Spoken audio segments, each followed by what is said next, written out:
Part 1. First, you have some time to look at questions 1 to 3.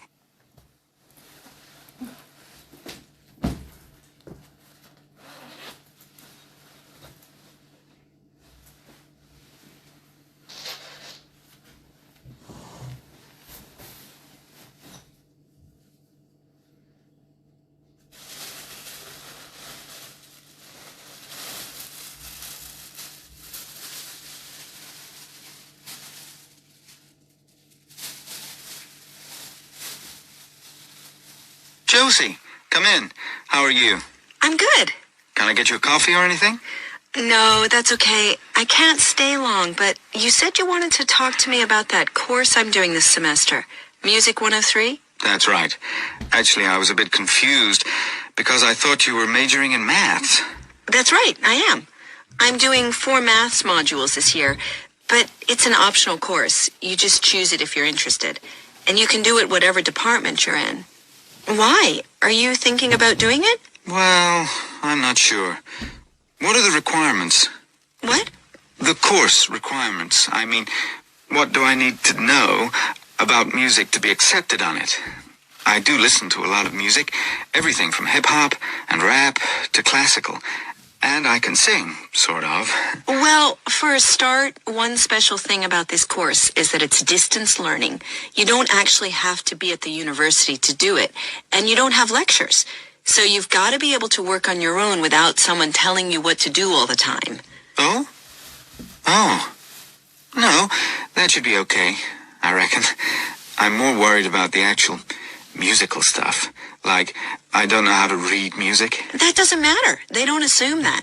You'll learn as you go along.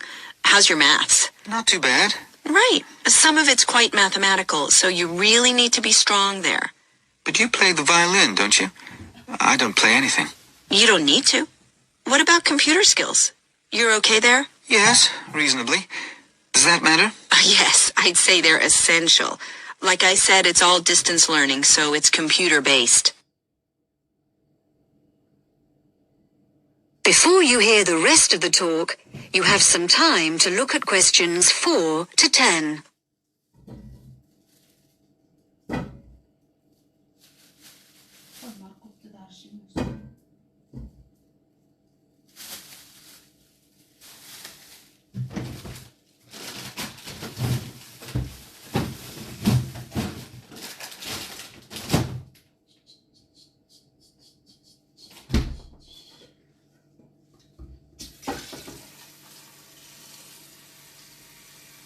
But what about lectures?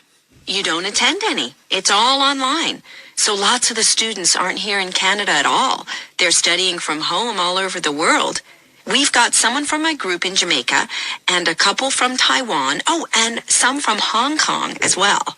So, how does it work? Oh, well, there's a multimedia course website on the internet where you can listen. You can listen and watch at the same time. And of course, you can do it at your own pace. So if you don't understand something, you just go back.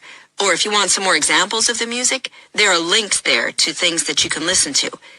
There's quite a lot of theory, but it's all done through musical examples, so it's practical at the same time. Like in the last module I did, we looked at a bit of the music from the movie Star Wars. The Darth Vader theme, you know. Dum, dum, dum, dum, dum, dum. Yeah. Then we looked at a theme from Wagner's Tristan and Isolde. Do you know it? Written in the 1850s. And we could see there were all sorts of parallels between them. And that's a feature of the course. We often look at modern Hollywood themes to illustrate concepts in classical music. It sounds really interesting. Do you have a course book? No, we don't use one. We're given a software program called Notability Lite. And what it does is it presents what we write, the music we write, really clearly. And it also allows us to play back any piece of music on our computer at home. But that's not all. We can write our own music, quite complex stuff for various instruments, and the program plays it back to us. Plays the actual music? Yes, so it means that your computer is actually your own musical instrument. And we can even submit our finished pieces to our tutor by email. So you do need your own computer, obviously. Yes, with at least 64 megabytes of RAM. That's okay. I've got 128. Oh, and a CD-ROM and a sound card, of course. No problem. So, how long is the course? It's 6 months. There are 2 a year, so you could actually enroll for the next one if you wanted. It starts in January. I started last September, and I finished in February. And how many credits is it? 3. In order to pass, you've got to do 6 assignments. I'm just doing my 4th one now, and take a final examination. Oh, anyway, why don't you call round sometime, and I'll show you the sort of things we do. You can even listen to some of my music. That would be great. Well, thanks, Josie. Now, are you sure you don't have time for that coffee? That is the end of part 1. You now have half a minute to check your answers.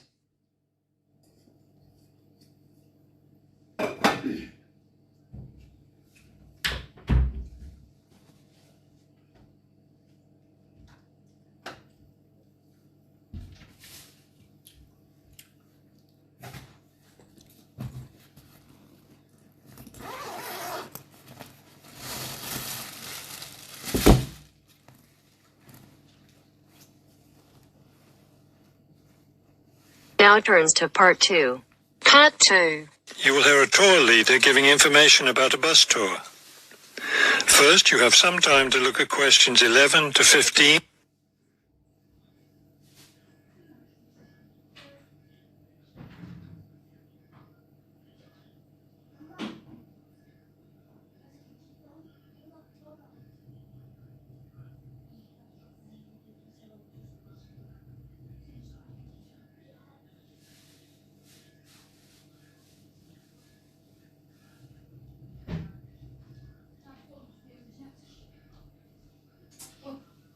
As you listen to the first part of the talk, answer questions 11 to 15. Thank you for choosing City Tours. The reason so many people choose our tours when visiting this city is because you can design your tour to suit your own interests. Your all-day pass entitles you to board our bus at any stop and stay as long as you like at each place. The all-day bus pass costs $18 for adults. Children between the ages of 5 and 12 pay half the adult fare, and children under 5 ride for free. Our buses run every hour on the half hour, starting at 8:30 a.m. Our most popular tour is the Centre City Tour, which goes to all the major attractions in the centre of the city. From the starting point here at the tour bus office, the bus goes to the first stop, Hill Park. As you may guess, this park is located at the top of a small hill. The next stop is the fishing docks. Following that, the bus goes on to the third stop, Bay Bridge, located at the foot of the bridge which crosses the bay. The fourth stop is in the shopping district. Then the fifth and last stop is at Green Street.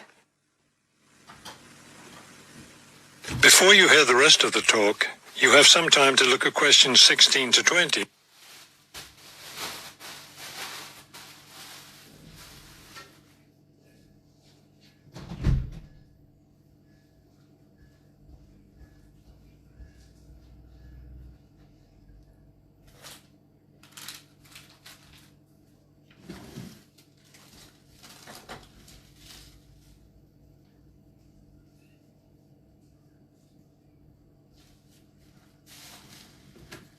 Now listen and answer questions 16 to 20.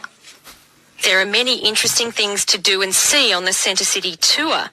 At the first stop, you can enjoy a spectacular view of the bay, the city, and especially of the fishing docks, which are located at the foot of the hill. At the second stop, you can walk around and look at the boats. Fresh fish from the bay is also for sale here, since this is the place where the fishermen bring in their catch. The next stop is where some of the city's finest seafood restaurants are located, so you might want to plan a lunch stop here. You can eat fresh fish here, prepared in the traditional local way. The fourth stop is, of course, where you can do your shopping. Don't miss the opportunity to purchase some of our city's famous handmade baskets. You'll want to take several home as souvenirs of your visit to our city. Finally, at the last stop on the tour, you can visit one of the oldest buildings in our city, the theatre. This building was built over 400 years ago and is still used today as a place to see plays, musicals and other performances, as well as our annual film festival. That is the end of part 2. You now have half a minute to check your answers.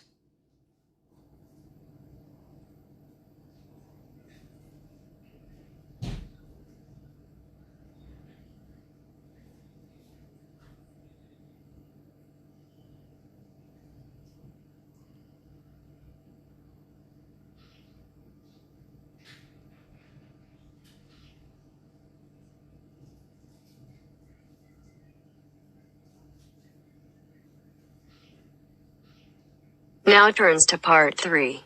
Part 3. You will hear two university students discussing their course and a project they are doing together. First, you have some time to look at questions 21 to 25.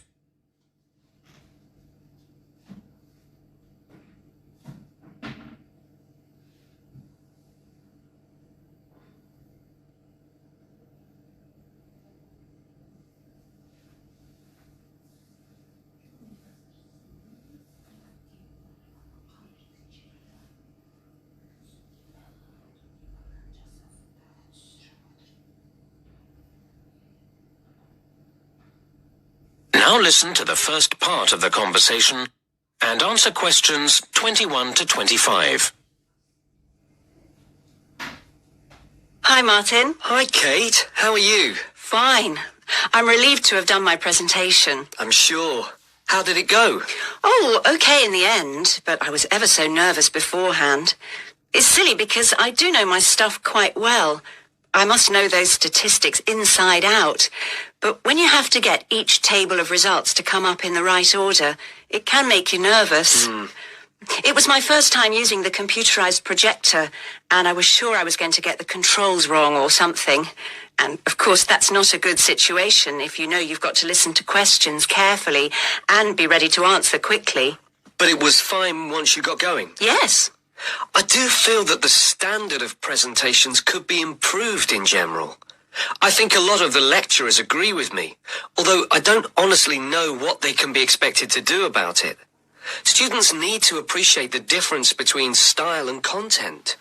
Too many presentations are just a mass of detailed content, all very worthy, without any attempt to engage people's interest. Basic things like looking at your audience's faces seem to get forgotten, and that makes it harder to concentrate on the points made about the research itself. Yes, there are quite a few improvements I'd like to see. Take tutorials, for example. I feel they're often a missed opportunity. I come out not feeling sure about what I've learned. Week in, week out, I faithfully plough through the reading list, which is fair enough, but then the discussion doesn't seem to extract the main issues. It's frustrating. I know what you mean. Mind you, we have to take some responsibility ourselves.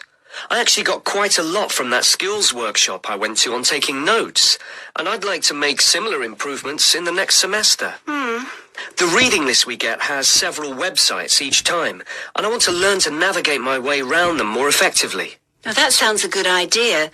Mind you, it means spending more time in the library. If you can get in. You mean because it's too crowded? It isn't big enough, is it? Well, I don't know. I mean, I like to work late in the evening, and it shuts before I want to finish. But I know you can access the catalogue from a laptop. Which, personally, I haven't got. Actually, the problem for me is that I like to get up early and start work straight away, and they don't start until 9. I wish they'd change that. Now you have some time to look at questions 26 to 30.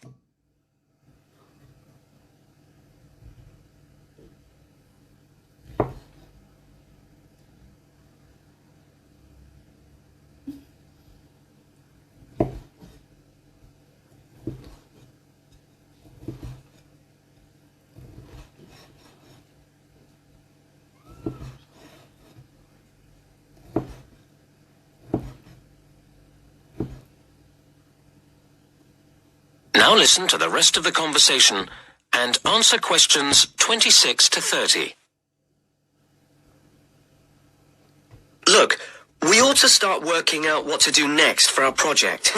Yes, enough moaning. Okay, the main thing is to allocate the various tasks between us, isn't it? Yes. Well, we're going to need the questionnaire before we can do much else, aren't we? Do you want to handle that? I'd assumed we'd do it together. Well, you have more experience than me. Maybe you could think up the main questions, a first version of the whole thing, and then I could read it through. And make suggestions? Well, okay. My experience on projects has all been with closed groups. I don't really know how you go about selecting subjects from larger populations. Actually, it's quite straightforward. You use tables of randomized numbers. Could you show me? Yeah, I'll take you through the process. That way you'll learn and I'll feel surer for having someone else there. Now that brings us to the interviews themselves. Right. Would you like to do them? Or are there too many? Well, your typing's pretty fast, isn't it? So if you agree to handle the transcribing afterwards, I'm prepared to do the face-to-face stage. Does that sound fair? It does to me. But tell me if you find it takes longer than you thought. And vice versa. And when we get the results all together, they'll need to be run through statistics programs, won't they? Well, that's where I always feel a bit unsure about which tests are the correct ones to choose. Same here. But we can get advice from the lecturers about that. Shall we do all that as a joint effort? I think it'd make us feel more secure about what we were doing. Yes, it would be terrible to get that wrong after all the hard work leading up to it. And then we've got to present the whole thing to the group. Will you feel up to doing that? I think we should do a joint presentation. It's all both our work after all. I guess you're right. But would you mind getting the slides and so on ready? I find that takes me ages and still doesn't look any good. Whereas I quite enjoy that kind of thing. Okay. Now, we need to think about a few... The end of part 3. You now have half a minute to check your answers.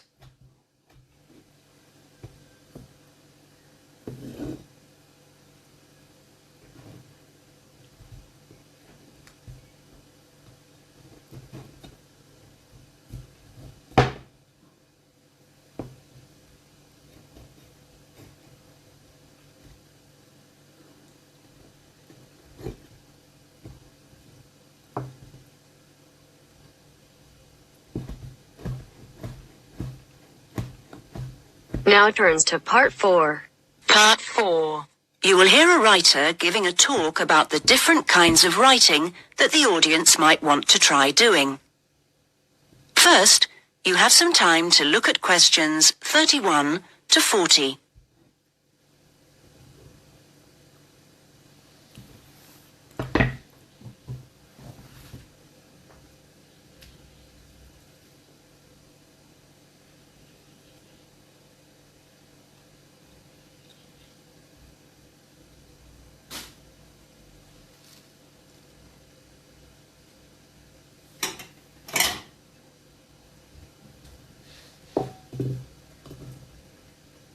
Now listen and answer questions 31 to 40. So, I'm now going to say a few words about the various different kinds of writing you may want to consider. Each has its own challenges and rewards, and it's really a question of seeing what suits you best. There are no rights and wrongs here. Let's start by considering the short story. Remember that a short story isn't just a very concise novel. There are 3 basic styles: the story itself, the slice of life section, and the surprise type, and all of them are equally valid as treatments of the genre. When producing a short story, you don't have time for a slow build-up of interest, so you need to get in there straight away and begin with a crisis. Then there's non-fiction, which can sell very well, with biographies in particular frequently hitting the bestseller lists. It's important, however, to be sure your chosen topic is genuinely interesting to people, and you know enough about it to do it justice. So when you're submitting your idea to a publisher, it's worthwhile to give them details of specialist knowledge you have. What about articles? Now, this is a very wide area, of course, going from the very learned and obscure to the populist gossip type. Articles based on giving advice are a proven area, and to give them a sufficient focus, you should produce your article for a definite market. That will help to define your purpose. Turning to something different, there's the question of poetry. It's often hard to define what poetry is exactly. Maybe it's easier to say what it isn't. But it should be subtle, so the message of a poem oughtn't to be overly obvious. True poems let the ideas sit there for the reader to ponder. What they must do is sound good, like singing. So I recommend reading what you write aloud to yourself to check the melody. Well, then there's plays, which are basically novels, but told only through conversation. A playwright includes minimal instructions for actions, but not for every small action the actors will perform. Things such as moves towards sofa and so on are for the director to come up with. If you're thinking of trying your hand at a play, a good starting point would be to educate yourself a little in the art of acting, so that you know what the people who deliver your work can and can't do with it. What next? There's radio, of course. Radio uses an enormous range of material, and the BBC Writing for Radio Handbook contains information about all of this. To begin with, I suggest regional stations for sending your stuff to. The competition for national radio is extremely high. Okay, another interesting area is children's literature. Now, very few, if any, children's books are published without pictures, but this doesn't mean that you, as writer, have to draw them. That's for the illustrator. What you do need to do is be clear who you want to write for. So fix on one age group, and then aim your stories at that. Right, I've saved what I consider to be the best and the hardest till last, the novel. Very long and very difficult to do well, but certainly not impossible, as any bookshop shelves will confirm. One of the first things to decide is from what point of view you will tell your story. A popular choice is the first person, and this technique certainly gives a sense of immediacy for the reader, while many new writers find it easier to project themselves into their main character if they can write in his or her name. But that assumes, of course, that the main character is somehow like the writer, which may or may not be the case. Meanwhile, if your book is all narrated by I, you can only put into your story things which are experienced by that character, which may prove to be rather restricting. Now, there are all sorts of pitfalls for the novelist, and many of them relate to the issue of providing a balanced narrative. Every time you introduce a character into the story, you have decisions to make. Of course, you want to populate your landscape with a variety of people to maintain interest, but don't feel you have to decorate every one of them in elaborate detail. The same goes for irony. All too often, an inexperienced writer will create a strong ironic situation and then spoil it by spelling out what they mean by it, as if readers were too stupid to understand. A few contrasting details should serve to make the point clear. A big challenge for new novelists is dialogue. What is the relationship between conversation as people really speak and as it is in novels? Well, it depends. If you recorded actual conversations and copied them straight into your narrative, readers would get confused and bored, all those unfinished sentences going nowhere. On the other hand, you don't want to write out page-long utterances by characters, as these will seem unrealistic to an extreme. But you can insert minor descriptions and actions to vary the pace and add interest. Well, I hope what I'm saying is encouraging and not too off-putting about the various difficulties. Are there any questions at this point? That is the end of part 4. You now have half a minute to check your answers.